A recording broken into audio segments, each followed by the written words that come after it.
কংগ্রেসের যিনি ব্লক সভাপতি মারামারি হাতাহাতিতে জড়িয়েছেন তার বক্তব্য শোনার চেষ্টা করবো। তুমি তার কাছেও একবার যাওয়ার চেষ্টা করো।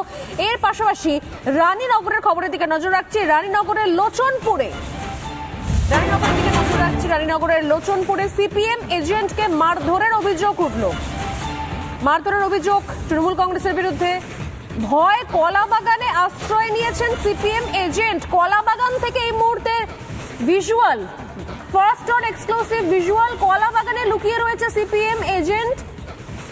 সিপিএম এজেন্টকে ব্যাপক মারধর করা হয় লোচনপুরে। বুথ ছেড়ে এই মুহূর্তে কলাবাগানের মধ্যে সিপিএম এর এজেন্ট। আমাদের প্রতিনিধি আমাদের সঙ্গে রয়েছেন পিঙ্কি।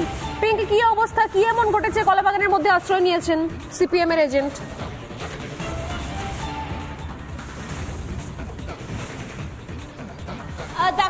দেখো শুধুমাত্র লোচনপুর নয়, একই সঙ্গে আরো একটি ঘটনা উঠে আসছে রানীনগরের মরিচা নিচুপাড়া।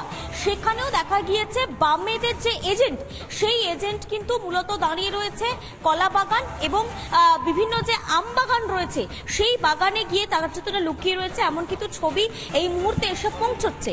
এবং কিছুক্ষণ আগেই সেখানে মোহাম্মদ সেলিম গিয়েছিলেন, সেখানে গিয়ে যে বাম প্রার্থী রয়েছেন তিনি যান, সেখানে গিয়ে সেই এজেন্টের সঙ্গে কথা বলতে চান। এবং তোমাকে জানিয়ে দিই যে দুটি জায়গা থেকে আমরা এই খবর এই মুহূর্তে পাচ্ছি। রানীনগর বিধানসভা কেন্দ্র, যেটা মুর্শিদাবাদ লোকসভা কেন্দ্রের মধ্যে পড়ছে, সেখানের একটি জায়গা হচ্ছে এই লোচনপুর এবং আরো একটি জায়গা হচ্ছে রানীনগরের মরিচা নিচুপাড়া। এই দুটো জায়গারই একই ঘটনা। বাম এজেন্ট কার্যত লুকিয়ে বসে রয়েছে আম বাগানের মধ্যে এবং একটি কলা বাগানের মধ্যে, এমন ছবি কিন্তু এই মুহূর্তে এসে পৌঁছেছে স্বর্ণালী। অর্থাৎ বুঝতে পারছো যে এই রানীনগর থেকে বারবার ঘটনা যেটা সামনে আসছে। আজকে সকাল থেকে কিন্তু বিভিন্ন জায়গা থেকে কিছুটা হলেও বিক্ষিপ্ত অশান্তির খবর আসছিল। গতকাল